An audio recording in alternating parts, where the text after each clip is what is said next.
último evento deste primeiro colóquio Instituto Rouanet Unicamp. E, antes de mais nada, eu queria agradecer a todos que se envolveram, em especial o professor Marcos Lopes, representando a reitoria, estamos aqui também o pró-reitor, né? E agradecer ao Unicamp pelo apoio, ao IEL, enfim, a todos que colaboraram, seja do Unicamp, seja do Instituto Rouanet também, né? E então é também com muita satisfação também que eu recebo aqui a professora Denise Maurano, psicanalista, e que vai fazer a primeira fala. Por favor, se quiser sentar. Você quer sentar agora? Prefere? Depois. Tá bom. Isso. Uhum. Tá bom. E também recebo o professor Renato Janine Ribeiro, ex-ministro da Educação, atual presidente da SPPC e mais importante, como professor, meu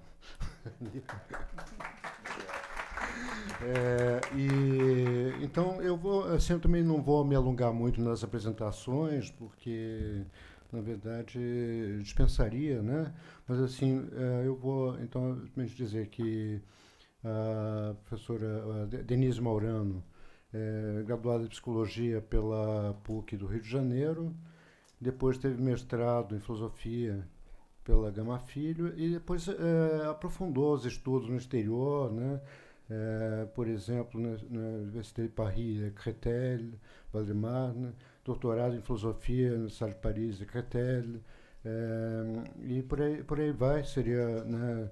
Eu só vou mencionar uma curiosidade também, tem uma passagem na Universidade de Nice, Sofia, Antípolis, né? E, então, e é psicanalista, né, titular da Universidade Federal do Estado do Rio de Janeiro.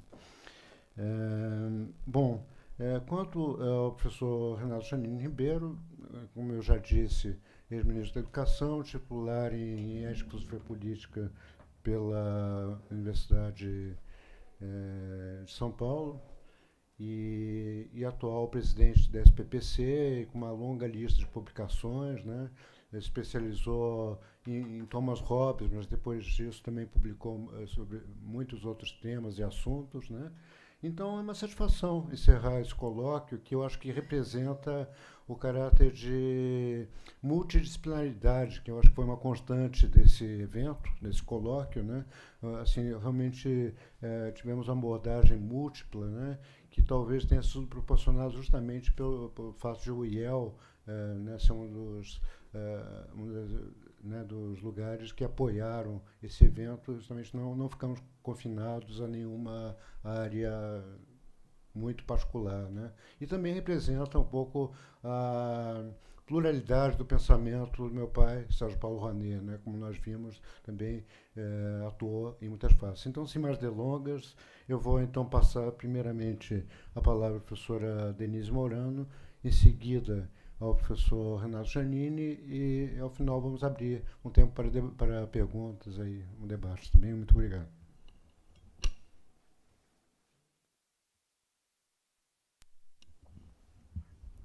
Bom, boa tarde, ainda boa tarde.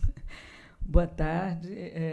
Antes de mais nada, eu quero agradecer muito a essa oportunidade de estar aqui nesse evento tão importante, tão bem acompanhada. Quero agradecer à família Rouanet, agradecer ao professor Marcos, agradecer todo o acolhimento, enfim, a recepção.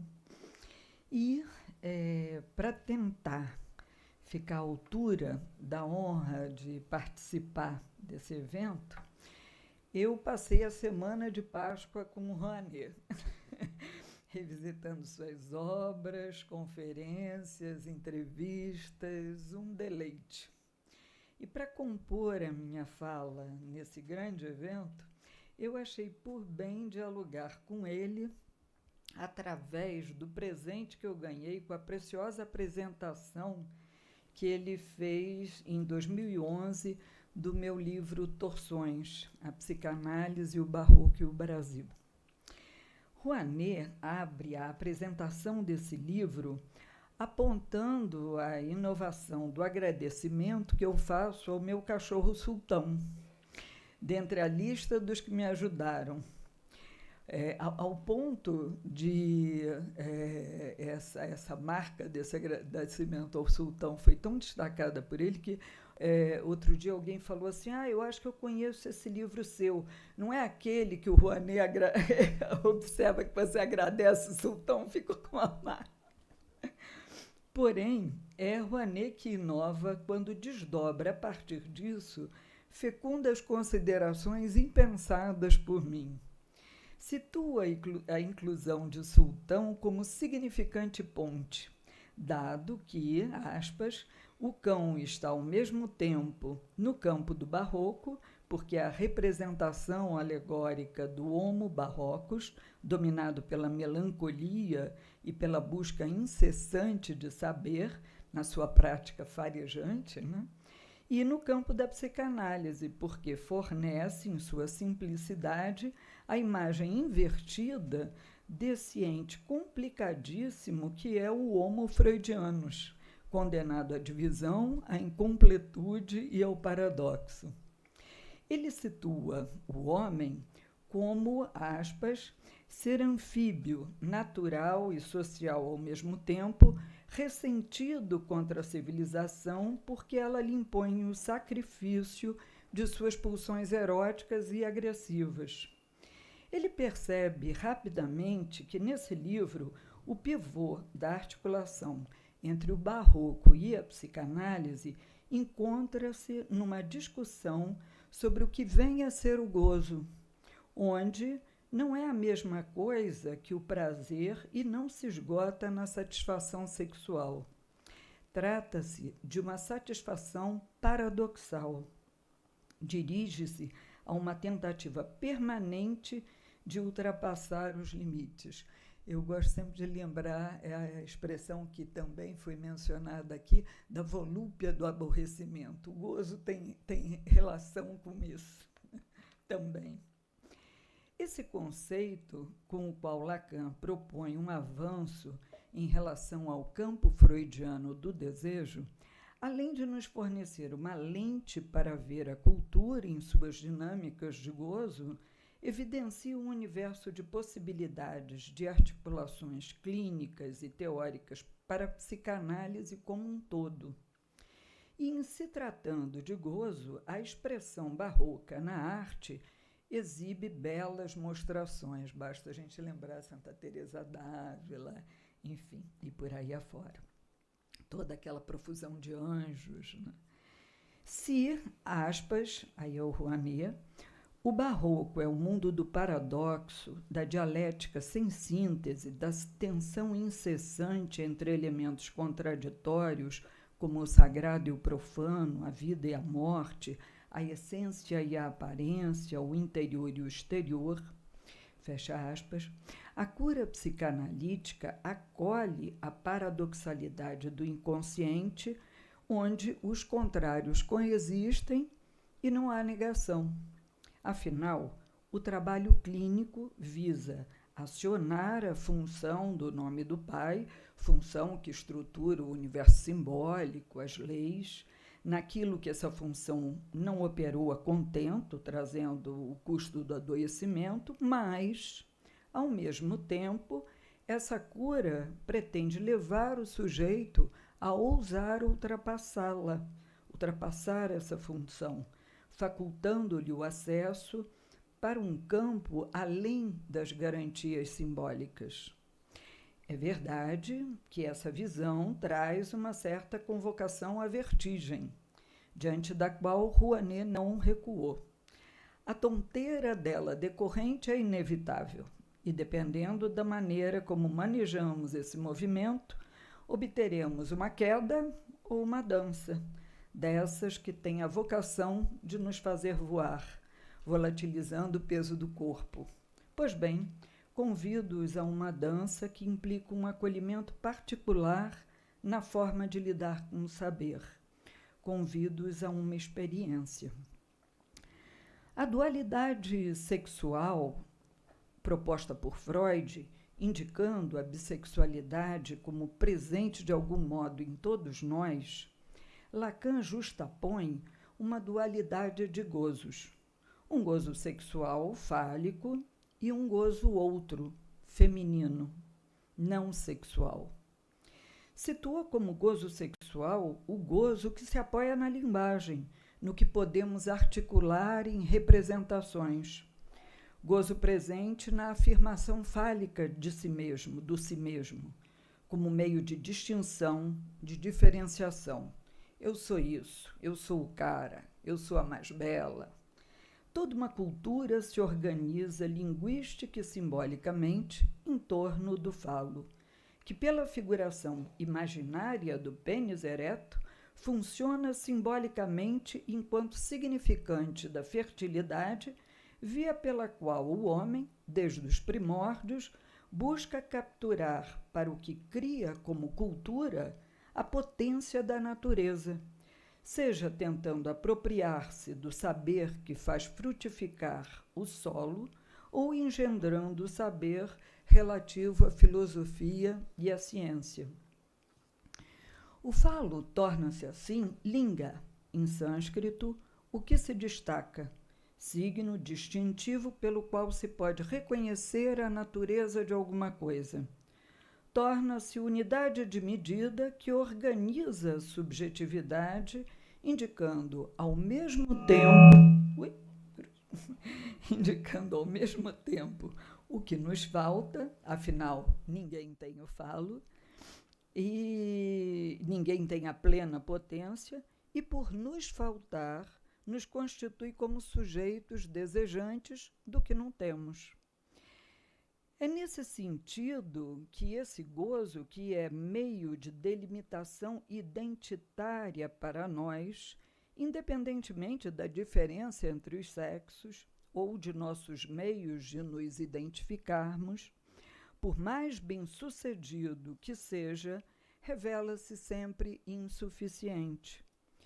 E, dado essa insuficiência, algo em nós resiste à secção imposta pelo sexual. Será essa insuficiência que abre o canal para a hipótese da existência de um gozo mais além do sexual, suposto ao feminino. Um feminino que não está propriamente identificado às mulheres, no sentido empírico de nossa existência, mas ao campo do feminino, como campo fora do sexo, remetido a um gozo outro mais além do princípio do prazer, onde a chamada pulsão de morte, aspirando à disjunção, à indiferenciação, à não delimitação, convoca Eros não ao trabalho conjuntivo de fazer um, recortando-se do todo, mas de entregar-se ao todo na direção do indelimitado.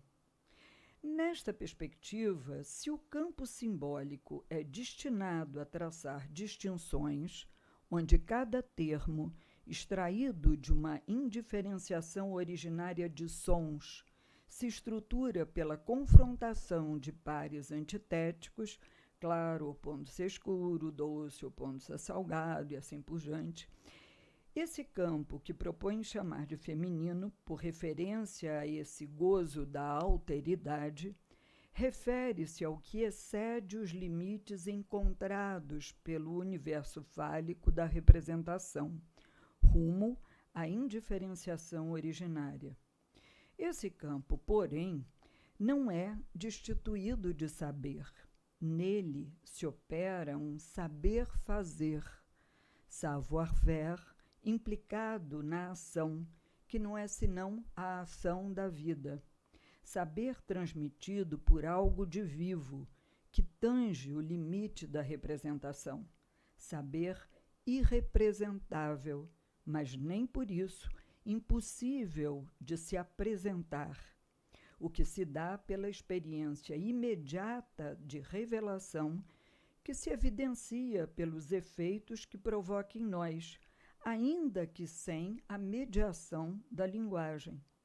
Se, por um lado, isso pode implicar em loucura, uma face terrível do gozo feminino, como se passa na experiência de empuxo ao feminino, numa entrega ao gozo do outro, tal como se dá no famoso caso descrito por Freud em 1911 do juiz Schreber, que em seu surto psicótico vivencia o horror de uma desfalicização absoluta via uma emasculação não consentida. Por outro lado, a experiência consentida de ultrapassagem dos limites simbólicos pode ter destinos mais exultantes, como nos casos em que nos dão testemunhos certos místicos, como São João da Cruz, entre outros, e ainda a própria experiência da criação, dentre outros modos de comunhão com o universo. O barroco, em seu espírito viajante, valendo-se do corpo para presentificar a alma, é meio de expressão tanto do gozo quanto desse saber feminino, transgressivo, que celebra a fecundidade da linha curva, do côncavo, do não proeminente, do não fálico. Convoca o olhar ao que está fora da cena. Nesse sentido, nos serve como alavanca metodológica para potencializar a transmissão do campo que se abre com a hipótese desse enigmático gozo feminino. Gozo in corpo, encore, em francês sonorizando com encore, ainda, modo como foi intitulada a obra de Lacan que trata desse tema, na qual focaliza o barroco não apenas como seu estilo, mas como afeito à matéria paradoxal com a qual trabalhamos na psicanálise. Aliás, o paradoxal vige também na arte trágica, cuja estrutura, na qual o conflito não se dilui, mas intensifica a potência da vida com tudo que nela há, serve também para pensar a ética da psicanálise, que tem com essa arte profundas afinidades, e nisso estamos bem longe do pessimismo. A pressuposição desse campo do feminino coloca-se para nós como uma alegoria dado a sua amplitude. E é importante acentuar que, nesse sentido, o feminino não coincide com as mulheres no sentido empírico da nossa experiência cotidiana, mas alude à alteridade radical. Não se trata de fazer existir o ente feminino enquanto tal. Na verdade, a pressuposição desse campo comparece como que fura, desconstrói nossa ambição de totalização, unificação, identidade, apontando uma dimensão que excede a essa visada. Ele implica esse questionamento do do total, do integral, disso que o eu se esforça por cernir. Indica um tipo de universal que não constitui totalidade. Nesse sentido, a ética do feminino pode ser pensada como afeita à ética da psicanálise. Sugere que não se perca de perspectiva a dimensão inapreensível do real que sempre está em jogo, em tudo o que é do humano, porque é ineliminável de nossa existência. Ou seja, há algo de imponderável que não entra em nenhuma camisa de força, razão pela qual Alain de Divaio, que é um psicanalista francês, situa os psicanalistas como embaixadores do infinito. Acho linda essa expressão. É bem verdade que pensar o barroco como uma apologia da sensibilidade destituída das luzes da razão é tão equivocado quanto pensar o inconsciente como império do caos e da irracionalidade. O claro-escuro, que opera na obra barroca, faz o jogo da revelação e encobrimento, do lado sombrio e do lado solar que compõe a vida. Esse tipo de expressão na arte, que toma o caráter de um modo de orientação do psiquismo, não nega o apelo à ordem e ao equilíbrio visado por todos nós, mas sustenta essa perspectiva em uma suspensão inerente à vida, que, em seu dinamismo, não deixa espaço para uma palavra definitiva. Essa perspectiva, que nos retira da pretensão de dominação, nos convoca a não apenas sofrermos com esse real indomesticável que impõe limites aos nossos feitos, mas a operar de modo a contar com ele, revelando tanto os limites de nossos feitos quanto as relações recíprocas entre o que somos como seres vivos e todo o universo de outros seres orgânicos e inorgânicos dos quais depende a nossa existência, inclusive psíquica. Nesse horizonte, nossa existência humana é apenas uma partícula mínima de um universo muito maior no qual estamos todos engajados. Parece que focamos um bocado na dimensão subjetiva de nossa existência psíquica, e isso tem, sem dúvida, o seu valor. Mas todo esse percurso de pesquisa sobre a subjetividade, do qual a psicanálise é tributária, talvez deva se estender para o que poderíamos chamar de dimensão ecológica do psiquismo. Até porque não podemos esquecer que, etimologicamente, sujeito é subjectum, isto é, posto de baixo, ou mesmo subobjeto.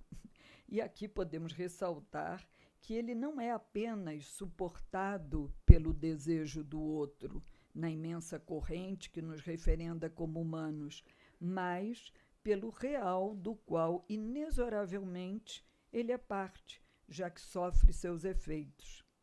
Talvez essa hipótese acerca desse campo do feminino, indicando que nos origina e nos ultrapassa na nossa especificidade humana, possa bem dizer nossa relação com uma experiência que, revelando nossa inconsistência subjetiva, nos predisponha a uma outra forma de lidar com a natureza em nós, tanto física quanto psiquicamente.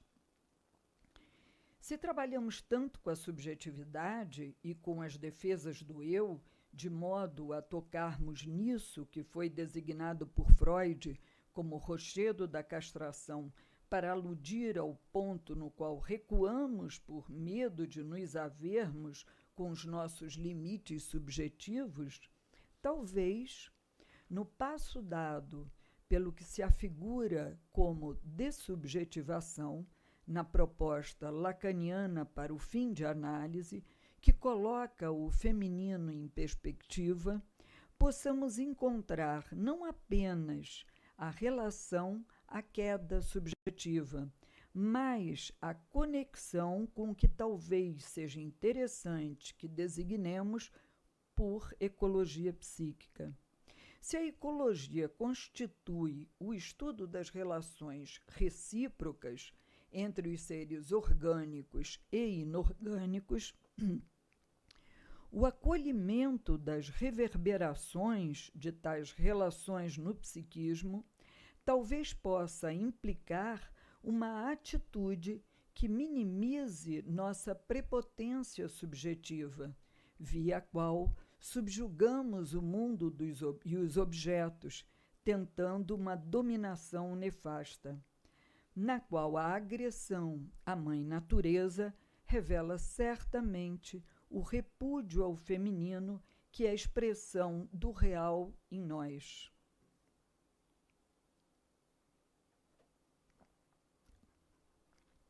Obviamente, não se trata de negar a dimensão subjetiva do psiquismo, mas de reconhecer uma experiência que a filosofia ameríndia, aqui teve tanta presença, né, dessa filosofia, achei ótimo.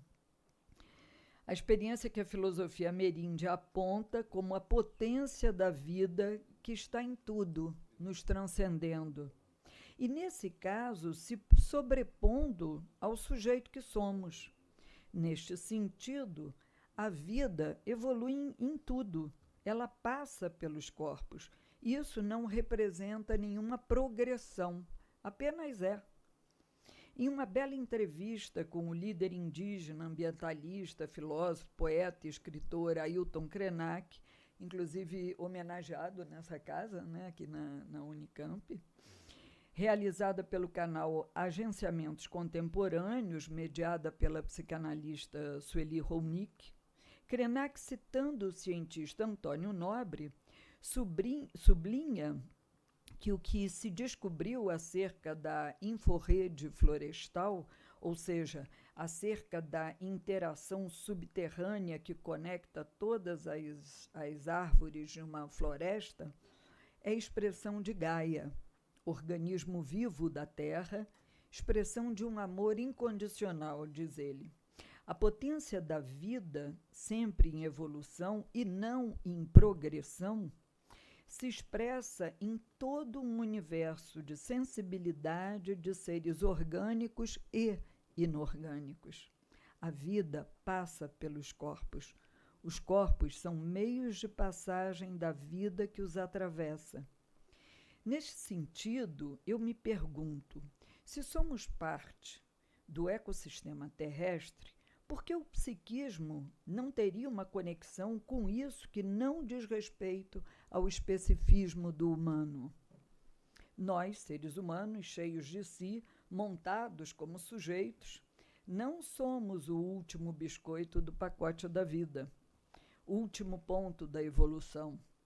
Somos parte de um ciclo por onde a vida circula, ciclo esse que inclui a morte como parte do processo. Como diz o líder indígena, a experiência do especificismo do humano é uma prisão.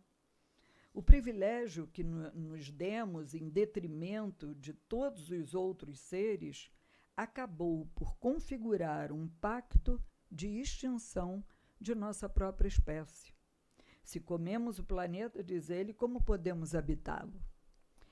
E não adianta imaginar que, se acabarmos com esse, construiremos outro, com nossos avanços tecnológicos mirabolantes. Nosso criacionismo, que é também muito bem-vindo, não deveria se colocar como negação do real que nos ultrapassa. Deveria ser fazer com o real e não tentar negá-lo, como se pudéssemos configurá-lo ao nosso bel prazer, ao nosso serviço. Nossa extinção como espécie é um destino não apenas possível, como extremamente provável e iminente, se tomarmos em consideração o tempo que estamos na Terra e o que nos resta se seguirmos com a degradação que causamos ao meio ambiente nos últimos tempos. Pensamos que nos ocuparmos dos direitos humanos basta para melhorarmos a qualidade da existência. Porém, nos esquecemos que nossa existência é condicionada pela existência do planeta. Planeta esse que estamos consumindo vorazmente, num extrativismo louco que rege nossa concepção truncada de civilidade e progresso. Faz-se urgente uma revisão civilizatória. Esquecemos que a vida, no que ela tem de mais essencial, é selvagem, como Krenak propõe no ensaio A Vida é Selvagem. Na entrevista, o professor defende a ética do viver e produzir vida e não abusar da vida consumindo-a. A vida não precisa ser consumida, ela é fruição, é dança cósmica, nas palavras dele. Apresenta-se em nós como apresenta-se de diferentes maneiras em tudo o que nos rodeia, nos articulando, seja com um pássaro que revoa à nossa frente, seja com a montanha que avistamos. A vida, como um sopro que nos anima, nos transporta a uma dimensão da existência que nos atravessa e excede ao que identificamos como nós mesmos. Penso que a fruição que vigora nessa experiência indicada por ele está a léguas de distância do que referimos como gozo fálico, mas associa-se, possivelmente, ao gozo feminino, gozo outro aqui tratado. Este não pode ser mensurado, monetizado, formatado para ser consumido em massa.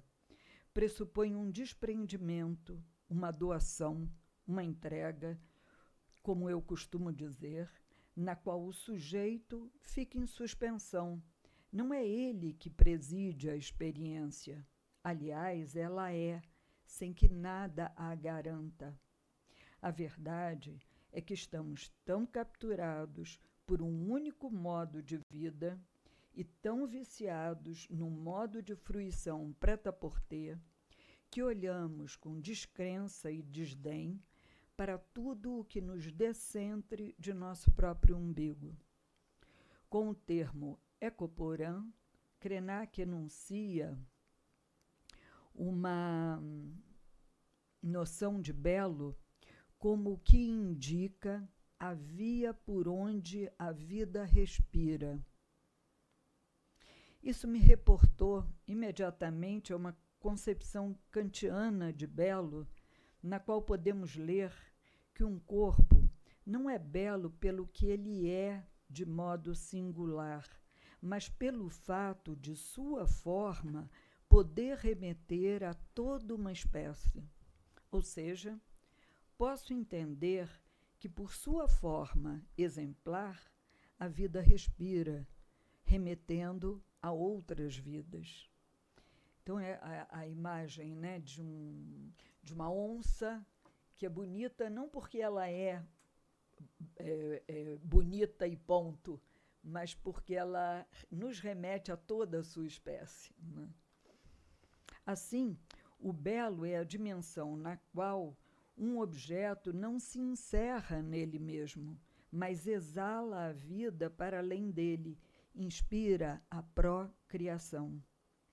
Mencionando os desenhos no corpo, Krenak salienta que estes são espectros, ideogramas que se conectam com o que está à volta, via pela qual eles se colocam como caçadores de beleza. Uma beleza que muito diferentemente de vetorizar para o um, dirige-se a uma conexão com o que os ultrapassa. É nessa ultrapassagem, nessa transcendência, que encontramos pontos que remetem ao que eu estou tentando designar como campo do feminino, no qual sua ética própria é indissociável de uma estética e reverbera numa política não totalitária. Para finalizar, retomando Rouanet acerca do dilema freudiano que está na base do mal-estar da civilização, que consiste em que o homem nem pode sobreviver fora da civilização, nem deixar de aspirar à liberdade absoluta do estado de natureza, ele alude em minha proposta uma aproximação às ideias de Marcuse sobre a possibilidade de ultrapassar o atual princípio de realidade masculino, palavras do Rouanet, fundado no rendimento e na competição, em direção a um outro princípio de realidade, entre aspas, matriarcal, baseado no predomínio de Eros, que nesse mundo feminizado deixaria de opor-se à pulsão de morte. Um Eros que acolhe, né, essa alteridade. E conclui seu prefácio dizendo: faço votos para que o feminino tenha forças para sabotar por dentro a cultura masculina que hoje devasta o planeta e que parece ter degenerado num priapismo enlouquecido, Aí ele cita a questão da queda das torres gêmeas e da resposta com mísseis, né? Esse universo em que não existe lugar para o feminino é o universo homossexual dos irmãos da horda primitiva antes da rebelião contra o pai. Está na hora de dissolver a homogeneidade da horda, introduzindo em toda parte a subversão e a diferença, nas massas, nas nações e nas comunidades étnicas e religiosas. Fecho aspas. Que assim seja, Rônia.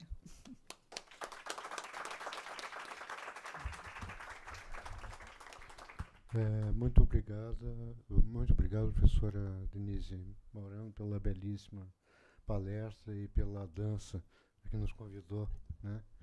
E, sem mais delongas, eu passo a palavra ao professor Renato Janine para que a gente tenha tempo depois para poder ainda conversar com a plateia. Muito obrigado. Muito obrigado, Luiz Paulo. Quero agradecer antes de mais o convite, o trabalho todo do Marcos, que entrou em contato comigo. A felicidade de estar aqui com você, Luiz, com a Nancy, com a Laura, e de saber que a Adriana e Bárbara ou nos acompanham ou nos verão depois, o que me deixa muito feliz numa família que enfim, com a qual eu tenho vínculos afetivos tão fortes, tão antigos já, tão sólidos. Bom, o que eu pensei em tratar são duas questões que eu vou procurar juntar. Uma questão é a ideia de iluminismo para Sérgio Rouanet. Eu vou chamar de Rouanet, eu chamava mais de Sérgio, mas vou chamar de Rouanet porque nós estamos falando desse grande pensador que infelizmente nos deixou. E a outra questão que também acho muito importante ser trabalhada é a questão ética. De que maneira tudo isso representa uma questão ética importante, quer dizer, o iluminismo não é só uma teoria sobre como é o homem, o iluminismo é um projeto de como os seres humanos devem ser. Eu creio que é bom lembrar, acho que todos sabem disso, mas Sérgio Rouanet se tornou muito conhecido com uma obra que teve um impacto grande, acho que começo dos anos 80, talvez, foi A Razão Cativa. E essa obra, desde então, nós temos esse diálogo dele constante com a psicanálise, como a Denise apresentou, que é algo muito importante, porque tudo está assentado numa ideia de algo que não seja uma celebração da razão no sentido tradicional, mas uma libertação dessa razão do seu cativeiro. E quem nos dá a chave para libertar a razão desse cativeiro seria justamente a psicanálise. E isso tudo tem a ver com uma certa ideia de que a razão, em boa medida, seria o que vulgarmente chama de racionalização. Quer dizer, muito do discurso racional é um discurso que procura dar uma fundamentação aparentemente sólida, mas superficial, ao que foi desejado e ao que não necessariamente foi raciocinado. A gente vê isso ao longo da filosofia, não foi Freud que descobriu ou inventou isso. Thomas Hobbes, por exemplo, que eu estudei bastante, ele diz algo parecido. O que é o processo de deliberação?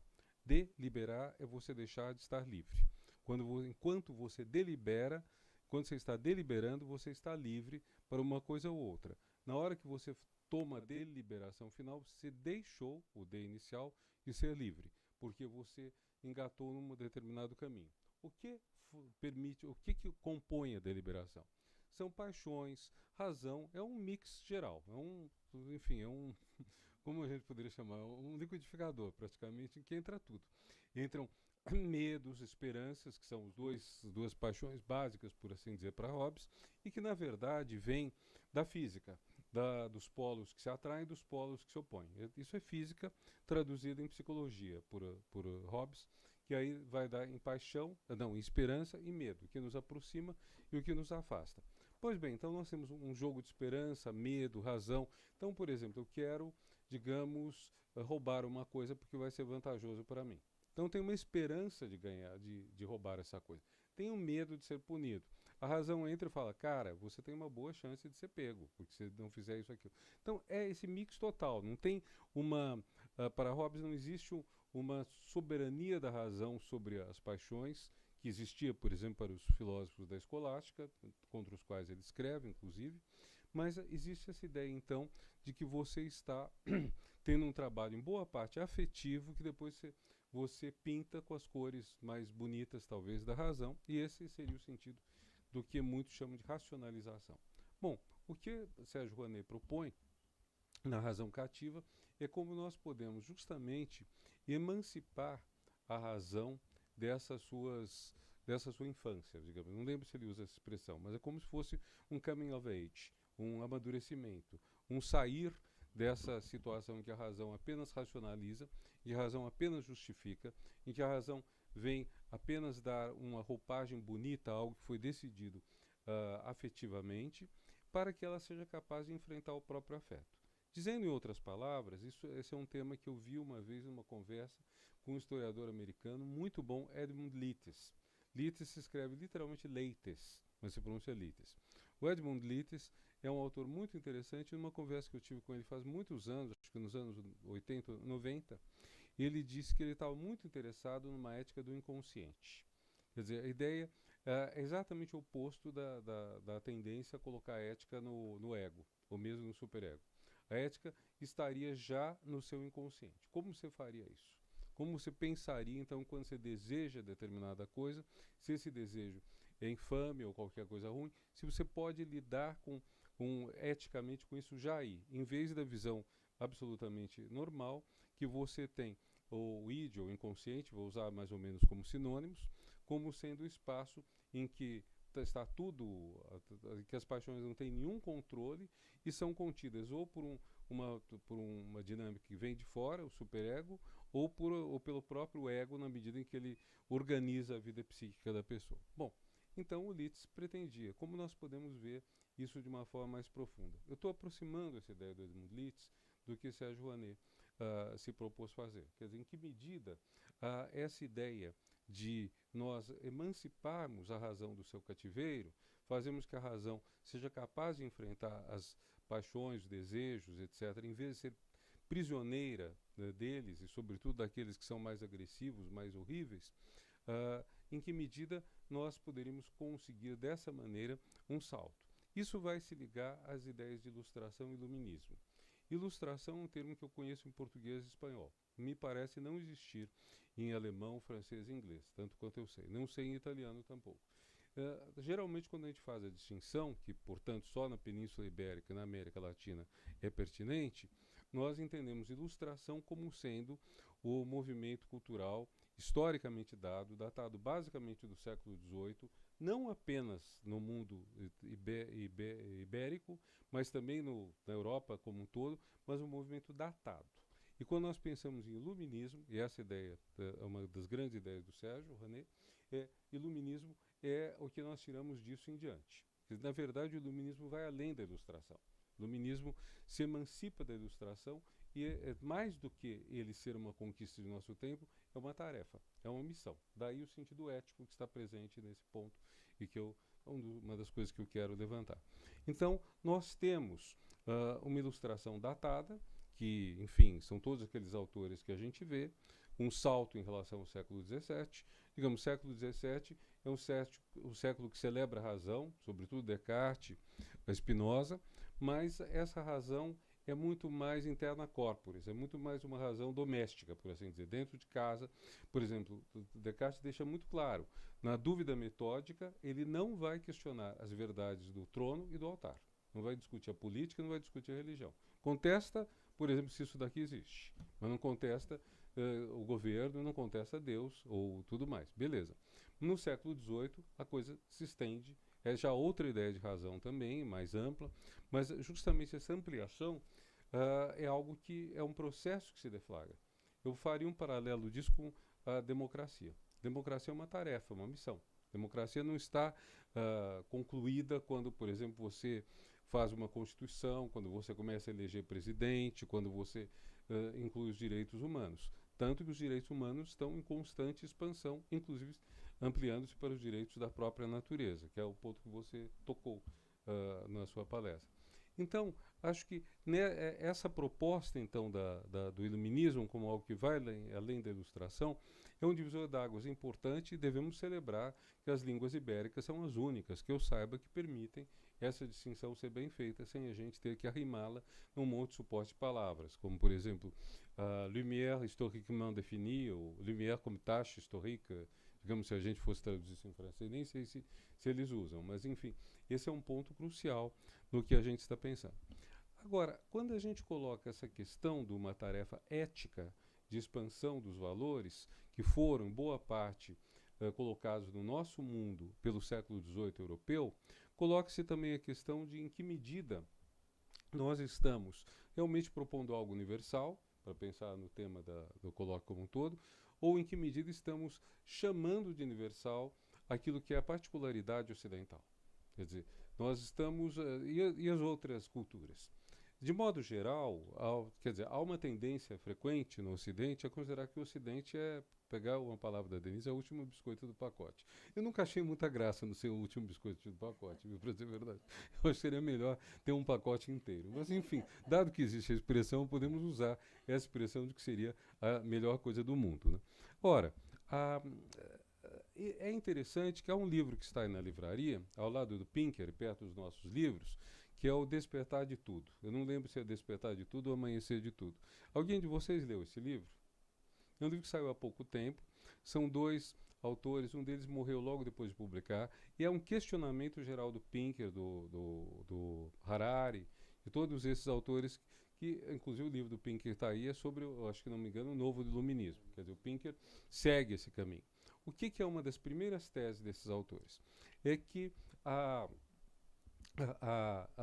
sociedade, os textos do século XVIII, em que aparece com muita frequência uma conversa com um indígena que faz críticas ao Ocidente, poderíamos fazer um paralelo com as cartas persas, em que nós temos um persa que critica o Ocidente, mas ele está falando dos ditos selvagens das Américas. Ele diz que esses textos não são ficção. Provavelmente esses selvagens eram capazes de ter esse tipo de pensamento.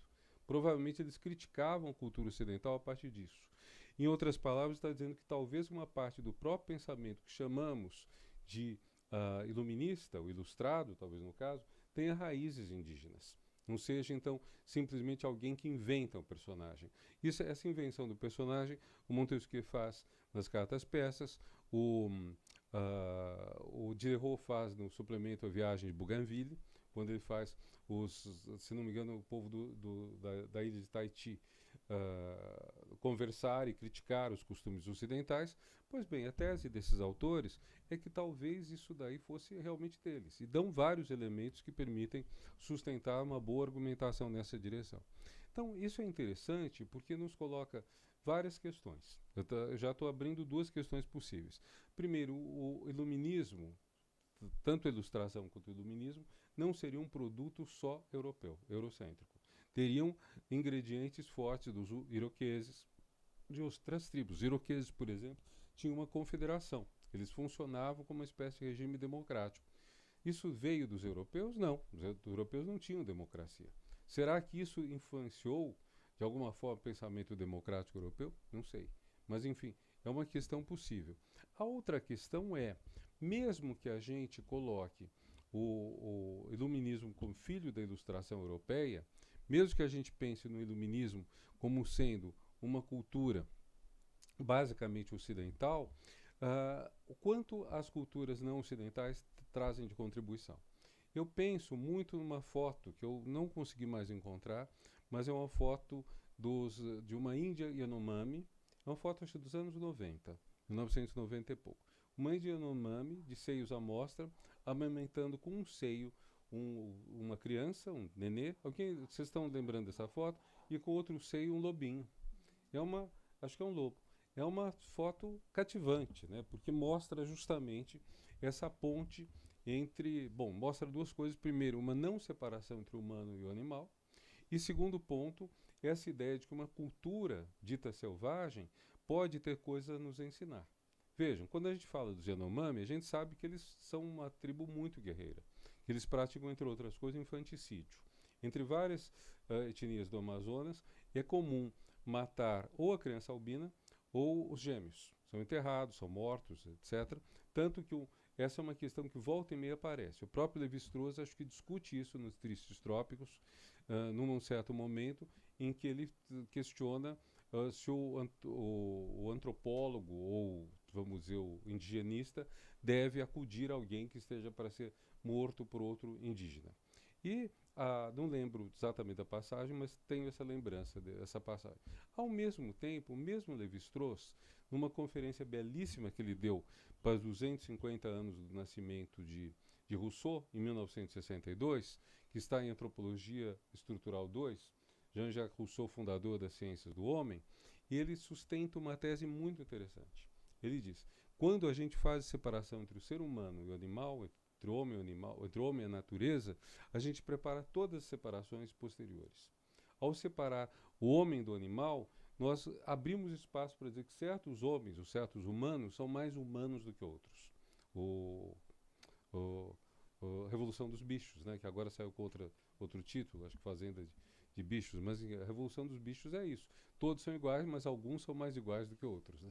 Então, quer dizer, na hora em que todos humanos somos superiores aos animais, haverá seres humanos que atendem melhor aos requisitos da humanidade, especialmente da racionalidade, mas podemos acrescentar outros, e então seriam superiores aos outros. Além da racionalidade, poderíamos acrescentar, talvez, Luiz, por exemplo, o respeito aos direitos humanos. Aquele que não respeita os direitos humanos é menos humano. Isso é Locke. Locke diz isso no começo do segundo tratado do governo. Aquele que não respeita as leis de natureza, ele abre mão da sua humanidade e pode ser morto por qualquer um, porque ele é uma besta fera que nos ameaça. Vejam, então o mundo animal é um mundo de ameaças. É o contrário da capa do Liberação dessa semana, que é muito forte, que diz: sem insetos acaba a espécie humana. E é um caminho que estamos trilhando com muita velocidade, muita aptidão. Hoje, por exemplo, quando eu voltar a São Paulo, tenho certeza que quando o carro chegar a São Paulo, não vai ter insetos no vidro. Os insetos no vidro eram prova de que havia insetos. Hoje, vocês viajam, a gente viaja de dia, de noite, e não tem esses insetinhos que iam grudando no vidro, e que, enfim, era uma quantidade mínima do mundo dos insetos, mas que mostravam que havia uma vida mínima, pequena, minúscula, mas que é base para toda outra vida, até para a nossa espécie. Pois bem, então o que Lévi-Strauss diz? Na hora que você faz a separação entre o humano e o animal, a separação incisiva, cortante, você abre espaço no limite para o nazismo. Eu traduziria isso em termos, parodiando um pouco o nosso grande mestre de leitura de Descartes, de modo geral, mestre de leitura de filosofia, que é o Guerrero, do cogito. Ele tem uma frase, agora me foge, do cogito ao a via boa, do cogito a Deus a vida é boa, a via boa, não lembro exatamente. Bom, mas enfim, eu pensaria do cogito a Auschwitz, a via boa. Quer dizer, na hora que você faz o corte entre o humano e a natureza, entre a res cogitans, o ser humano enquanto pensamento, e a res extensa, toda a natureza, inclusive nosso corpo, na hora que você faz esse corte, você prepara todos os cortes, inclusive os extermínios, os campos de concentração. É um pouco forte isso, mas é rigorosamente adequado ao que Lévi-Strauss está dizendo. Então, o que me ocorre é, assim como nós podemos ter coisas a ensinar a outras culturas, essas nos têm coisas a ensinar. Então, nesse sentido, por exemplo, seria plenamente plausível dizer, poderíamos ensinar os Yanomami a não serem infanticidas, a não matarem as crianças. Por outro lado, eles podem nos ensinar muito bem a nos relacionar melhor com a natureza, animal, vegetal, tudo, por que não mineral também.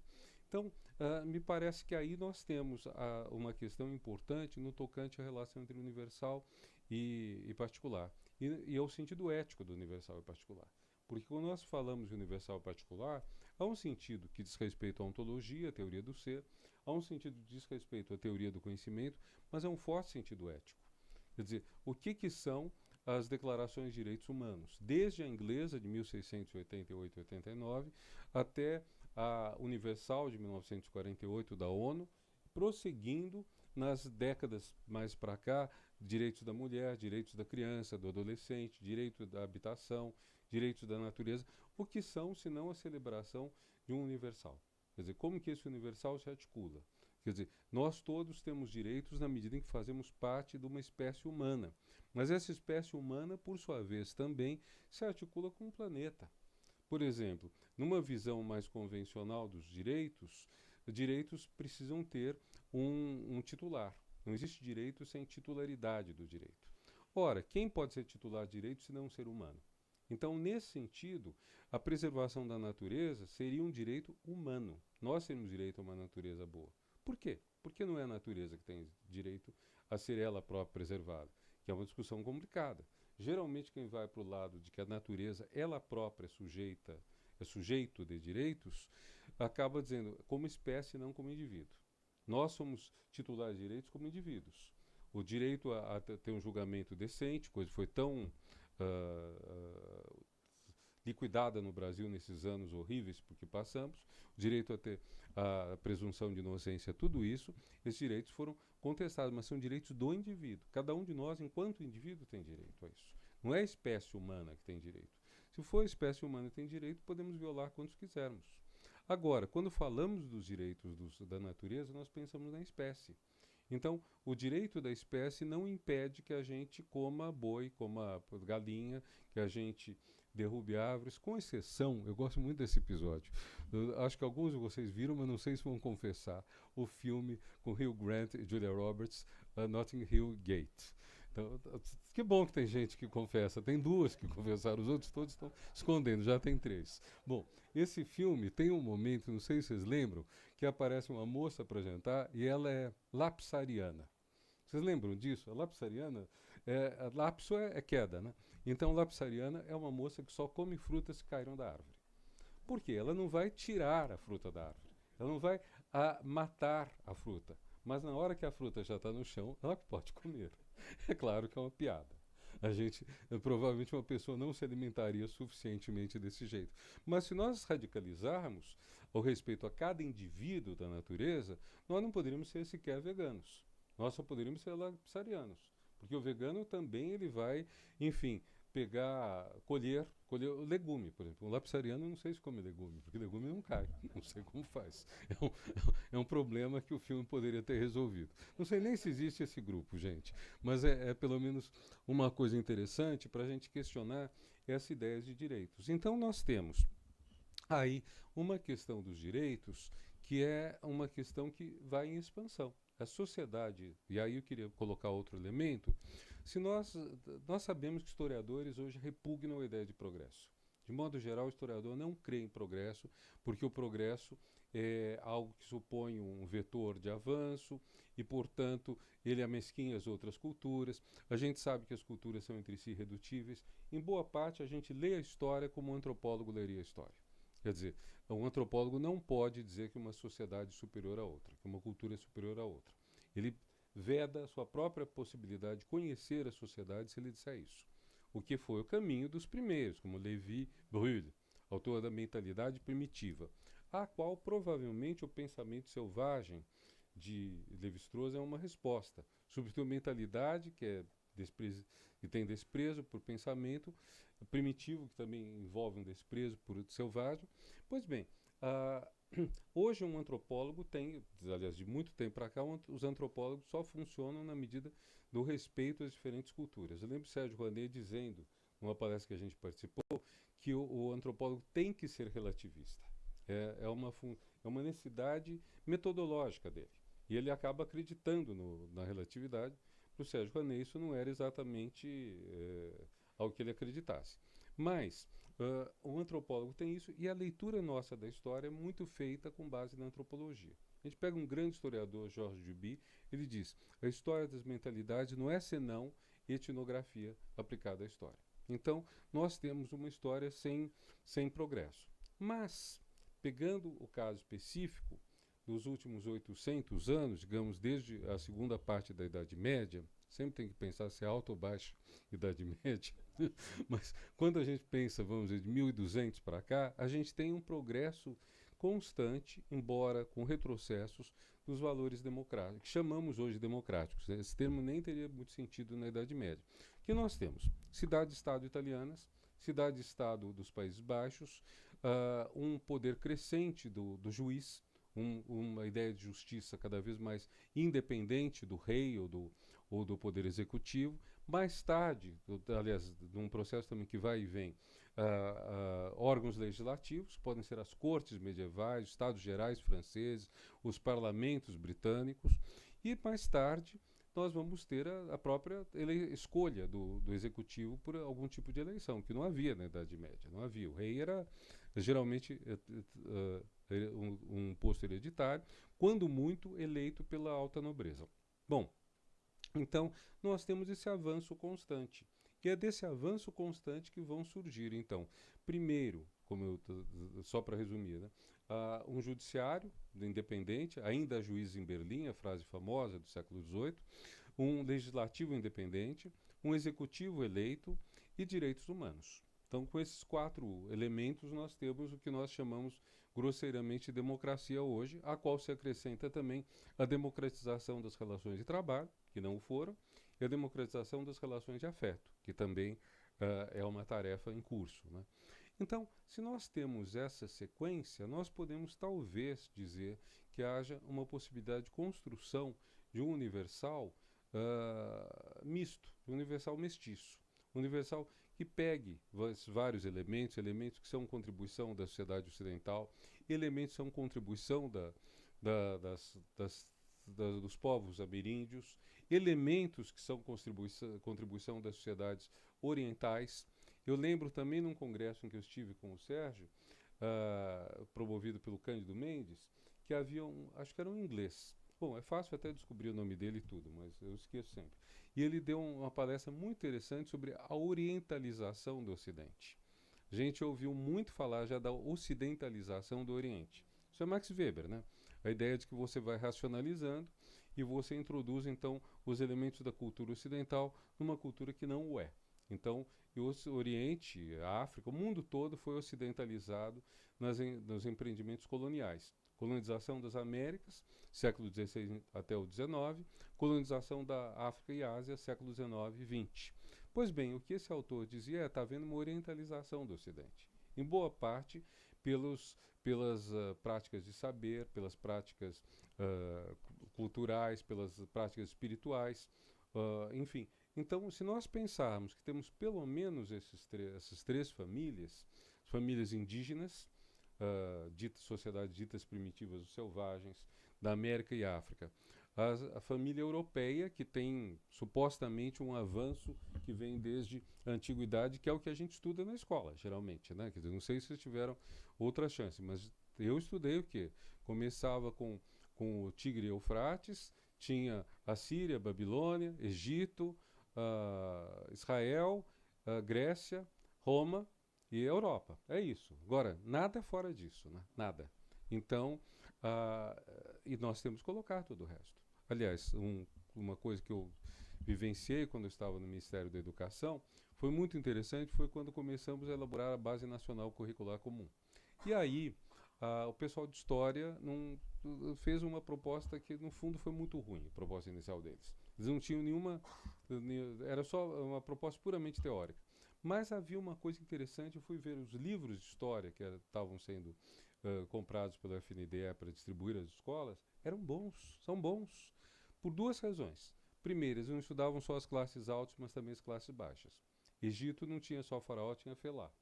E segunda coisa, simultaneamente eles pegavam o que estava acontecendo na Europa, na América, na África e na Ásia. O que é justamente isso que nos falta, que é isso que a gente precisa ter. O que a gente aprende com os outros? O que a gente pode fazer? Isso combina, não combina, contradiz? Como vai ser? Eu acredito, eu tenho meu lado otimista, bom, acho que o Parede decidiu opinar, né? Mas eu acredito, meu lado otimista, que seja possível fazer uma síntese.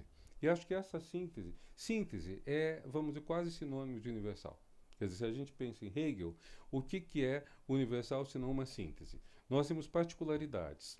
Então, cada um de nós nasce numa particularidade, isso é inevitável. Cada um de nós nasceu numa família, numa classe social, numa religião, determinados valores, um sexo, um gênero, tudo mais. Agora, o que a educação nos proporciona e o que a vida social nos proporciona? Expor-nos à diferença. E pela exposição a outras particularidades, nós podemos tentar a síntese de universalidades sempre precárias. Sempre serão precárias. Aí é o ponto em que acho que o Hegel não dá conta. O Hegel pensaria numa síntese, vamos dizer, meio bombástica, assim, totalmente feliz e definitiva. Que é a ideia do fim, né? Fim da história, e depois assim retomada por Kojève, depois por Fukuyama. Acho que todos acompanharam essa ideia no final do século XX de que tínhamos chegado ao fim da história com o triunfo do liberalismo, né? Democracia liberal, economia liberal, capitalismo e tudo mais. Bom, não acho que isso a gente possa assinar embaixo, até porque, e aí entra de novo o Pinker versus o Despertar de Tudo. O Pinker, o Harari, eles têm, apesar de serem muito mais progressistas do que o Fukuyama, eles têm uma convicção de que as coisas estão indo para o melhor. Agora, quando a gente vê que, enfim, que talvez o começo, talvez não tenha havido essa sequência tão bem sucedida quando eles dizem, que talvez sociedades muito interessantes tenham sido exterminadas, que talvez não seja o caminho nômades, depois agriculturas, povos independentes e livres, depois a prepotência dos impérios, e que, sobretudo, nós estamos em risco, eu acho que é outra coisa. Quando a gente introduz a ecologia nisso, a ecologia no sentido mais lato dela, quando introduz a ecologia é para ter medo, né? Porque nós estamos numa situação muito precária. O meu vice-presidente na SBPC, o Paulo Artacho, que é um extraordinário cientista da área ambiental, o Paulo recentemente nos fez uma exposição sobre o avanço das águas, né? Quer dizer, há inclusive um site que ele me passou, se vocês quiserem depois eu passo para o Luiz manda para vocês, um site que indica o que vai ser submerso pelas águas, eu ia dizer soterrado, que é impossível, que vai ser submerso pelas águas se subir 1,5 grau até o fim do século, que não vai, ou subir 4, que mais provavelmente vai. Esqueçam litoral brasileiro, gente. Esqueçam Cidade Baixa de Salvador, Mercado Modelo, esqueçam. Vai começar assim no elevador Lacerda. E Salvador, Rio de Santos, tudo. Litoral paulista, litoral norte, gente, é bom aproveitar enquanto existe. Mas o que e é assustador pensar que se continuarmos no mesmo ritmo, em 2300, quando nenhum de nós vai estar aqui, teria subido 15 metros aos mares no mundo todo. O que significa, enfim, o fim de muitos países, que alguns já devem terminar no século XXI. Várias ilhas, vários arquipélagos, várias nações do Pacífico e do Índico. Então, talvez a gente tenha que colocar o universal, e aí eu vou concluindo, sim, como uma tarefa ética, que tem a ver com a expansão do iluminismo, introduzindo elementos que vão além do que o pensamento ocidental colocou, além do que o pensamento dos direitos humanos coloca. Talvez a gente tenha que ir além disto e pensar como que a gente vai enfrentar esses desafios. A primeira coisa é como a gente preserva os insetos. Parem de usar inseticida, né? Mas enfim, desculpa, era só uma brincadeira aí para aliviar um pouco esse tema, que é um tema pesado, não é um tema fácil. Mas é um tema que, ao mesmo tempo, tem uma coisa positiva e nos indica quais são os caminhos que devemos tomar. Nós temos que enfrentar o aquecimento global, nós temos que enfrentar o extermínio das espécies, e isso vale para tudo. A Denise falou da ecologia, eu aplicaria, no caso dos humanos, o número de línguas. O número é sempre variado, há pessoas que falam em 6.000 línguas. Eu lembro que o Bruno Latour uma vez falou de quantas línguas eram liquidadas por dia ou por semana. Não é pouca coisa. Porque tem línguas que muito pouca gente fala. Eu lembro uma vez que eu estava no CNPq que me disseram o seguinte: havia um projeto, nunca soube dos efeitos dele, um projeto de apuração de línguas indígenas. Era sempre um par, um linguista e um antropólogo. E eles faziam levantamento de línguas para documentar tudo, né? Bom, havia uma língua que tinha 6 falantes, em via de extinção. Uma língua, me disseram, tinha um só. Se é um, não é nem falante, né? Eu não sei com quem que ele falaria, só sozinho, né? Talvez sonhasse na língua dele. Mas vocês veem, é assustador pensar. E quando a gente vê a diferença dessas línguas, nós aprendemos, são 4 grupos, 4 famílias indígenas no Brasil. A diversidade é muito maior do que 4. Muito maior. Os Pirahã, vou terminar por aí, porque senão eu não paro.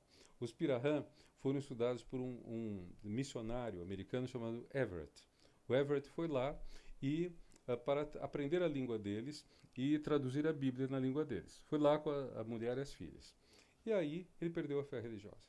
E diz ele que perdeu a fé religiosa porque os índios não têm nenhuma noção de transcendência e, segundo ele, porque eles não têm carência nenhuma. Eles têm comida o ano todo.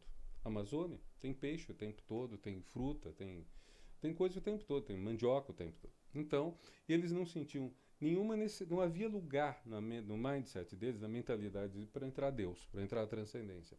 E perdeu a fé e ocultou isso da mulher e das filhas por anos, porque tinha medo de ser, como chama, excomungado por elas, que de fato aconteceu.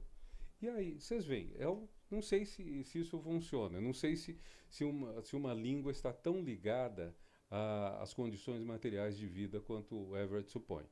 Mas, de qualquer forma, é muito interessante você pensar a diversidade de línguas. Isso não entra nas nossas diferenças entre, como chama, G, Tupi-Guarani, mais duas outras que agora me fogem os nomes. Você lembra, Petrilson, as outras duas?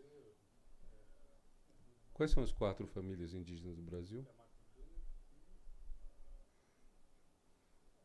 Não tem importância, não era prova, era só porque eu realmente não lembro, viu? Então tentei me socorrer. Mas é isso então, viu? Eu acho que a gente tem uma tarefa importante nisso tudo. O bom é que a gente sabe qual tarefa, o ruim é que o tempo urge. Obrigado a todos. Obrigado. Eu vou me permitir fazer um breve comentário, assim, antes de passar as questões, porque ao longo da minha trajetória também eu acabei tocando em algumas questões que talvez você nem saiba, Renato, assim, né, claro, né, cada um tem as suas trajetórias distintas, mas assim, então, primeiro sobre a questão da ética de direitos dos animais, em 2016 organizei, junto com a professora Maria Cecília Maringoni, um livro sobre a ética de direitos dos animais, publicado pela editora da Federal de Santa Catarina, né? E no meu texto, na coletânea em particular, eu questionava essa definição de Aristóteles do homem como um animal racional, né? E assim, zoologon, né? Quer dizer, justamente porque, a meu ver, interpretando no sentido de que o racional ele é um acidente, é um secundário. Quer dizer, o que nós temos em comum, o mais importante é o animal, e que nós temos em comum com os outros. Então, que a nossa diferença em relação aos demais animais seria um acidente específico, não é o mais importante, né? Então, isso, eu a partir daí também utilizei noção de animal racional dependente do McIntyre, quer dizer que sempre em algum momento nós dependemos, essa ideia de que nós somos autônomos, fortes e vulneráveis, não é, sempre em algum momento nós dependemos ou vamos depender de alguma outra pessoa. Bom, então daí para a questão dos direitos dos animais, né, quer dizer, cada vez mais eles estão sendo conhecidos, inclusive como sujeitos de direitos, por exemplo, o caso do gorila na Argentina, que foi libertado por uma decisão judicial. Né, ele estava trancafiado lá e ele realmente foi libertado. Bom, mas ainda estamos longe de uma legislação. Mas isso, golfinhos, por exemplo, os golfinhos. Né? Sim, sim. Agora temos uma ordem de restrição contra os golfinhos nos Estados Unidos, quer dizer, para justamente proteger, né?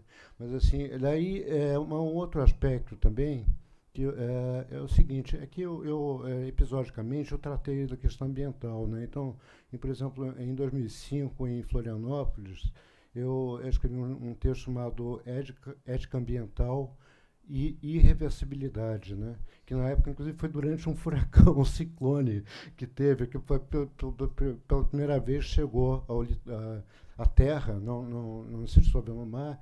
Então, no hotel que eu estava lá, eu praticamente podia ilustrar o que eu estava falando mostrando a ponta da janela, né? Nossa, você estava falando? Eu estava rolando. Então, assim... Você planejou bem. Eu não pediria tanto, né? Bastaria um PowerPoint, né?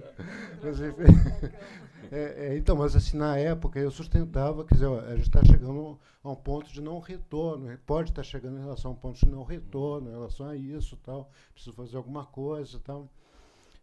Depois, em 2013, em Atenas, no Congresso Mundial de Filosofia, eu apresentei uma espécie de continuação desse texto em que eu falei ética ambiental e a questão da responsabilidade, porque aí eu utilizei o princípio do Hans Jonas, né, princípio de responsabilidade em combinação com Apple, para defender, bom, tudo bem, muitas espécies já foram extintas, há muita coisa que realmente é irreversível, mas em relação a outras, a gente ainda pode fazer alguma coisa. Então, em vez de a gente ficar se lamentando ou se culpabilizando, ou culpabilizando alguém, bom, o que a gente pode fazer, então, hoje, concretamente? Eu acho que isso ainda se aplica, né? Teve um biólogo, o Wilson, há algum tempo, que escreveu o último livro dele, provavelmente, em que ele falava, se nós salvarmos pelo menos metade das espécies, então nós já estaremos dando um passo em direção a uma preservação, pelo menos um adiamento, né, da nossa extinção enquanto espécie. E só para finalizar esse breve comentário, durante essa apresentação em Atenas, em 2013, eu tive a honra de dividir mesa com Henrique Dussel, né, que é aquele filósofo, teólogo, nascido na Argentina e depois radicado no México, e autor da Teologia da Libertação, Filosofia da Libertação, que escreveu também. E ele, assim, justamente ele defendia, ele questionava esse modelo eurocêntrico da nossa explicação do mundo. Bom, não, existem outras explicações, outros pontos de vista, do ponto de vista da civilização asteca, do ponto de vista da civilização chinesa, babilônica, etc. Então, por que a gente está sempre pegando esse modelo, né? E na época eu ainda não tinha uma maturidade suficiente para compreender isso, mas hoje, principalmente à luz do que a gente tem discutido nesse colóquio aqui, me parece fazer cada vez mais sentido esse tipo de fala, né? Então, me desculpem esse pequeno desenvolvimento do desabafo aqui. Você manda esses textos para mim, se estiver também, em claro. Word. Sim, foram publicados, eu mando sim.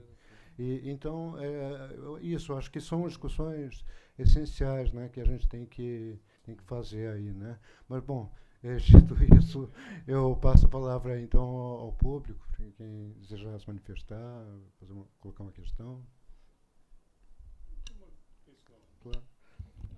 Não, é melhor porque acho que está sendo transmitido. Primeiro que... Alô? Um pouquinho Sim, baixo. está falando. Está saindo.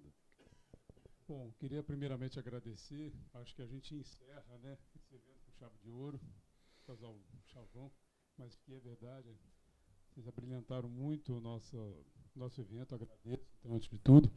Agora sim, agora está saindo.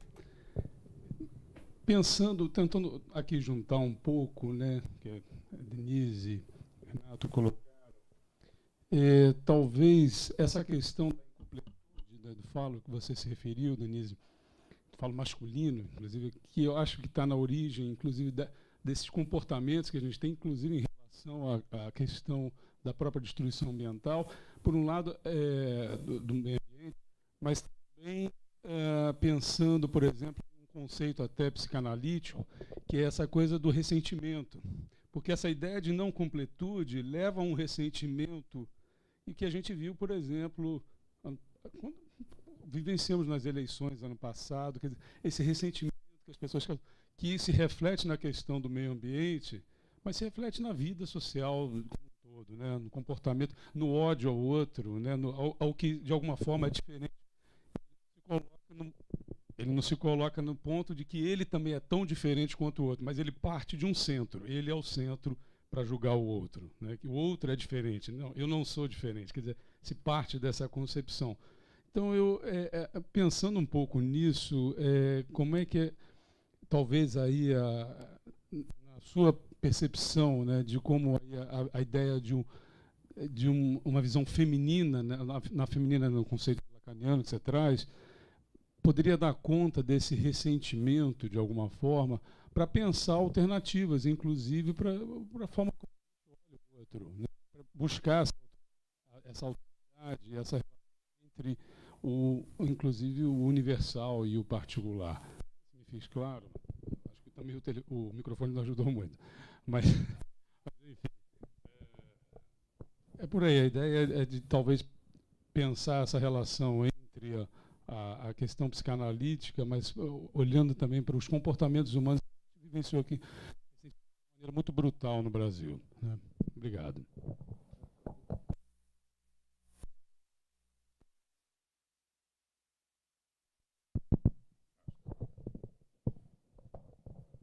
Aqui é um microfone fálico, então ele fica sabotando toda vez que você quer fazer uma crítica. Isso é um problema, né? Não, eu, na verdade, eu queria agradecer, enfim, ao Renato, à Denise, né, registrar a presença da professora Isabela, do IDEA, da professora Mônica, né, que é a coordenadora, diretora associada, né, e também agradecer a presença, enfim, do público, das pessoas que estão aqui e que participaram ao longo dessa semana. Enfim, foi praticamente uma semana, né, Luiz? Então, acho que foi uma experiência assim, muito gratificante, né? E, assim, para não dizer que eu não colocaria uma pergunta, mas acho que talvez seja uma pequena provocação, Renato, porque parece que há, na verdade, na gênese do iluminismo, esse otimismo, né?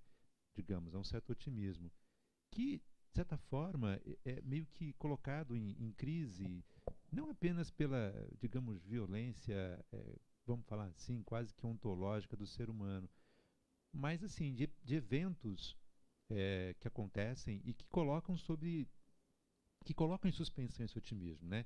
Então, estou pensando aqui, por exemplo, no célebre terremoto de Lisboa, né? Que bagunça um pouco a cabeça das pessoas, né? Então, quer dizer, a gente está, na verdade, aqui, de certa forma, imputando uma questão ética, né, a nós, né? Olhando para a natureza, enfim, como um outro, né? Um outro de direitos, etc. e tal, mas, enfim, quer dizer, a natureza, quer dizer, não sei se eu vou estar aqui exagerando, mas, quer dizer, não me parece que há um telos na natureza, né? Um sentido que está presidindo. Quer dizer, existe também uma fragilidade também, ao meu ver, não sei se eu consigo me expressar corretamente, ou seja, não sei se eu consigo aqui formular a questão precisa, quer dizer, a impressão que dá é que nós buscamos um sentido na natureza quando talvez seja uma, enfim, ficção nossa, né? Não sei, estou aqui. Enfim, é isso, apenas esse.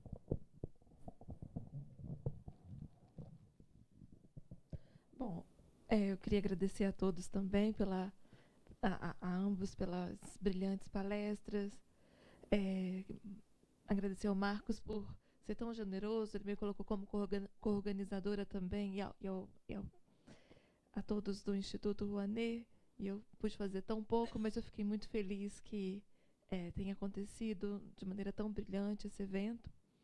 Eu tenho uma questão muito boba, assim, que na verdade é assim, se não é a mulher, né, se a gente não está se referindo à mulher, quando se fala de uma ética feminina, por que chamar ainda de feminino?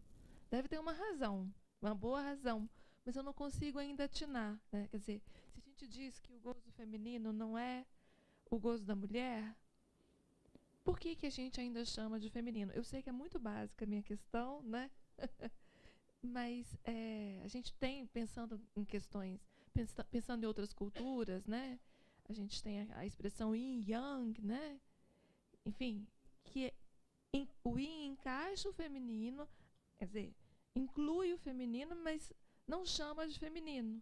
O feminino está presente ou incluído em algo que contrasta com essa polaridade mais ativa, mais predatória, digamos assim também, e em que se inclui normalmente o masculino, né? Então, qual é a vantagem e qual que a gente ganha também chamando, em termos de compreensão, né? Chamando de feminino esse, seguindo Lacan e, enfim, nisso. Obrigada. Bom, não tem nada de boba essa questão. É uma questão imensa. Mas eu vou tentar responder reunindo as três perspectivas, né, que vocês indicaram, pela seguinte via. A via do que o Renato mencionou como orientalização do Ocidente. Por quê? Porque esse olhar acerca de se poder pensar a nossa cultura por uma via de fruição outra, que não a fálica, né? Isso é uma perspectiva orientalista, ou seja, tem aí algo que descentra, né, desse modo de pensar a relação com a natureza, desse modo de pensar a relação com a dominação, enfim, né, e é interessante, né, que, sem dúvida, por esse viés dessa celebração fálica e da incompletude, inconsistência, dado a insuficiência, né, desse modo de fruição, resta, como você falou, o ressentimento, né? Mas é justamente essa dimensão do ressentimento que faz com que a gente pressuponha que deve ter alguma coisa melhor do que isso. O que é interessante na proposta lacaniana de nomear esse gozo da alteridade como gozo feminino é a marcação de que, ao fazê-lo, esse feminino está aí sendo referido como algo que diz respeito à mulher, mas a mulher que é não toda mulher, a mulher que não existe, na medida em que não há aquela mulher que consiga sustentar um feminino absoluto, porque senão ela não falaria, ela estaria numa fruição outra, absoluta. Então, não é que a mulher não participe desse modo de fruição, né? Esse modo de fruição ancor, né, no corpo, né? Mas ela participa de maneira não toda. E, nesse sentido, homens e mulheres participam disso, que nos relaciona, de algum modo, com a influência que o Lacan teve do orientalismo, né? No momento que ele estava escrevendo sobre isso, pensando essas questões, ele estava também estudando com o François Cheng, e quando ele fez 5 anos de estudo semanal com François Cheng, e quando o François Cheng disse: olha, chega, Lacan, já está bom, vamos parar com esse grupo de estudo. Aquilo que Lacan falou foi: mas então o que vai ser de mim? Ou seja, né, mas é um problema, né? A gente podia falar gozo-in. É o gozo-in. E é uma questão que tem me sido trazida quando eu tenho levado essa questão para outros lugares, né? Mas por que chamar de campo do feminino?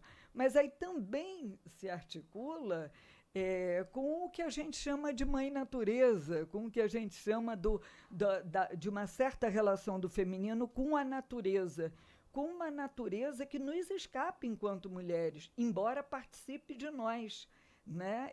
E que também está presente nos homens de algum modo, enfim, né? Então é tenso, né? A questão é tensa. Mas eu queria também aproveitar para mencionar, enfim, uma outra coisa, né, sobre a questão da extinção, que você trouxe tão bem, que, na verdade, a Marina Silva me fez pensar, porque ela estava comentando, né, é verdade que as civilizações se extinguem, né? Civilização babilônica, etrusca, enfim, é um processo natural, né? O problema é que, quando entra a globalização e a civilização fica global, a extinção implica exatamente a extinção da espécie, né? E a gente está no olho desse furacão, né? Enfim. eu também achei sua pergunta muito boa. Avançando um pouco, eu diria, nós estamos hoje, nosso tempo, eu mesmo fiz isso, procurando dar nome a um outro, que a gente não sabe o que é, então a gente chama de mulher, chama de ameríndio, chama de africano, chama de oriental, a gente vai dando nomes. A gente percebe que alguma coisa, bom, talvez tenha a ver com isso que a Denise falou da incompletude lacaniana, a gente sente que a gente tem, de alguma forma, que procurar isso que nos ficou faltando. Isso que, enfim, que nós sentimos que o nosso mundo não dá conta. E talvez não dê conta justamente por todas essas crises. Eu não creio que a natureza tenha um telos, embora, se tiver, nós não sabemos qual é. Há pessoas que, estudando não a natureza da Terra, mas o cosmos como um todo, dizem que o cosmos talvez seja biófilo, ou seja, talvez o cosmos tenha uma tendência a criar condições para a vida, basicamente a água e mais algumas cocitas, né? Então, isso é muito interessante. Quando você fala com as pessoas, você vê que existe um certo tipo de planeta do tamanho entre um pouco menor e um pouco maior que a Terra, mas não muito maior, nem muito menor, não muito perto, nem muito longe do respectivo Sol, né, porque cada galáxia tem os seus sóis, um certo tipo de planeta que é biófilo, que é, ou pelo menos que é adequado à imersão da vida. Seria possível a gente dizer isso, talvez, mas isso são especulações. Você imagina, cosmologia, que é o nome de uma ciência que existe mesmo, lembra muito para nós uma coisa da Grécia remota, né, Luiz, que a gente estudou no começo da história da filosofia. Eu estudo do cosmos, né? Agora, cosmos é interessante porque não é apenas sinônimo do universo. O cosmos é o universo enquanto dotado de ordem. É o oposto do caos. Então, toda ideia de cosmos pressupõe já que ele tem uma lei. Então, mesmo quando você já fala cosmos, você já supõe que existe uma lei. Talvez a gente não saiba qual seja, mas existiria. Quanto a esses eventos catastróficos, você mencionou o terremoto de Lisboa e o Luiz Paulo, o furacão de Florianópolis, o ciclone, não sei exatamente o que era, mas enfim, todos esses elementos a gente não tem ideia do papel deles no concerto último das coisas, por assim dizer. Não sabemos. Isso tudo são coisas que a natureza traz. Veja, por exemplo, você citou Antônio Nobre, se não me engano é o filho do Carlos. O Carlos Nobre foi quem criou o CEMADEM. Não sei se vocês conhecem. O CEMADEM é uma coisa criada em 2011, quando Carlos Nobre trabalhava no Ministério da Ciência, junto com o Mercadante, que era ministro, e é o Centro de Monitoramento dos Acidentes Naturais e Desastres Naturais, CEMADEM. Então, o que é? É muito simples. Você articula, a ideia é muito simples, você articula a meteorologia com a defesa civil. Então, você descobre que vai ter uma calamidade. Descobre, por exemplo, que vai ter o que houve agora no litoral norte paulista. Descobre que vai acontecer o que aconteceu uns anos atrás em Petrópolis. Um desses, o Carlos me falou que era totalmente imprevisível, foi uma situação inteiramente sem condições de você ver. Mas em muitos casos você sabe vai ver uma tempestade. Mesmo o caso do litoral norte, o problema foi não ter sirenes. Quer dizer, o mínimo que você faz é botar a sirene, fazer soar de modo a enlouquecer todo mundo e todo mundo sair correndo dos lugares perigosos. O litoral norte nosso é praticamente impossível de se salvar, porque você não tem mais onde construir, você vai fazer em encosta. Então, não tem muito o que fazer ali. Agora, essas são medidas que você pode fazer para enfrentar essas coisas, né? Quer dizer, você não impede o acidente ou desastre natural de ocorrer, mas você o impede de ter um custo humano e tudo, animal, etc., tão grande quanto tem tido. Então, isso acho que é uma coisa que a gente tem a nosso alcance, bem como, vamos dizer, todos os cuidados que a gente tem que fazer em frente do aquecimento e outras coisas são muito problemáticas. Eu lembrei, enquanto vocês falavam e a gente conversava, eu lembrei um negócio interessante, não sei quem lembra de um sujeito chamado Alain Sokal. Tem um francês que tem um nome parecido que não é esse, é Sorralhas. O Alain Sokal foi um americano que mandou para uma revista chamada Social Text, que era uma revista pós-moderna, um artigo denunciando o caráter burguês, eurocêntrico, etc., da ciência física. E o artigo foi publicado na revista e aí ele veio a público e disse, olha, o artigo é um pastiche, é um hoax. Eu fiz isto só para mostrar que essa revista não tem nenhum sistema de parecerista sério Então, qualquer bobagem, aí ele citou Deleuze, citou Lacan, citou todo mundo, era um Deus nos acuda, mas os caras publicaram. E os caras arrumaram depois uma desculpa, porque vocês veem, a cara de pau humana não tem limites. Mas depois disso, o Sokal, que, enfim, pelo visto é uma boa pessoa, mas que tinha alguma limitação, ele foi discutir isso com muitos outros meios, e eu gostei muito de uma discussão que eu li na New Yorker, que ele teve acho que na New York University. Ele foi lá e começou a defender a ideia de que a ciência, enfim, é um progresso. E a discussão foi tão grande, e chegou uma hora que ele perdeu o paciente e falou, gente, entre a justificação do universo, como a física dá, a astronomia dá hoje, e aquela de que a Terra é uma placa sustentada por 4 tartarugas, qual é mais adequada? E aí um dos professores respondeu, eu gostei muito da resposta. E olha, eu confio na ciência, acredito até no progresso da ciência, viu? Mas, assim, a resposta foi muito adequada, foi muito boa, porque foi. Mas não estão falando da mesma coisa. Porque quando você está falando da Terra sustentada por 4 tartarugas, você não tem a menor intenção de fazer a tecnologia, de fazer um avanço que melhore a vida das pessoas economicamente, é uma interpretação religiosa, uma interpretação do mundo. Você está interpretando o mundo, talvez esteja vinculado a rituais, mas não estará vinculado vamos dizer, eficiência, que é um ponto fundamental do que chamamos de ciência. Não é à toa que o que chamamos de ciência nasce com quem? Nasce com o final da Idade Média, e segundo a Frances Yates, num livro fantástico, Giordano Bruno e a Tradição Hermética, segundo ela, a ciência moderna é derivada da alquimia, não do ponto de vista da interpretação do mundo, mas da finalidade de interferir no mundo. A alquimia, como a ciência moderna, quer interferir no mundo. Ciência medieval, ciência grega, estava nem aí para interferir no mundo. Não queria nada disso. Queria ficar olhando as esferas múltiplas cujo atrito produzia uma música maviosa, só ouvida de Deus e dos anjos. Isso, para um cientista medieval, estava de bom tamanho. Então, o que nós temos é outra coisa. Então, realmente são visões de mundo muito diferentes, e talvez, por isso que o universal é tão difícil da gente construir. Como a gente vai sintetizar tudo isso? As nossas sínteses vão ser trôpegas, nunca vão ser estáveis. Mas é isso, eu queria agradecer também muito a vocês o convite. Foi um prazer essa tarde. Lamento não ter vindo antes, mas enfim, foi muito bom, viu? E acho que merecemos, é muito bom a gente estar junto em memória dessa pessoa querida, desse intelectual marcante, desse gestor da cultura, desse escritor, que foi Sérgio Paulo Rouanet. Então acho que a gente podia fazer uma salva de palmas para o seu pai, né?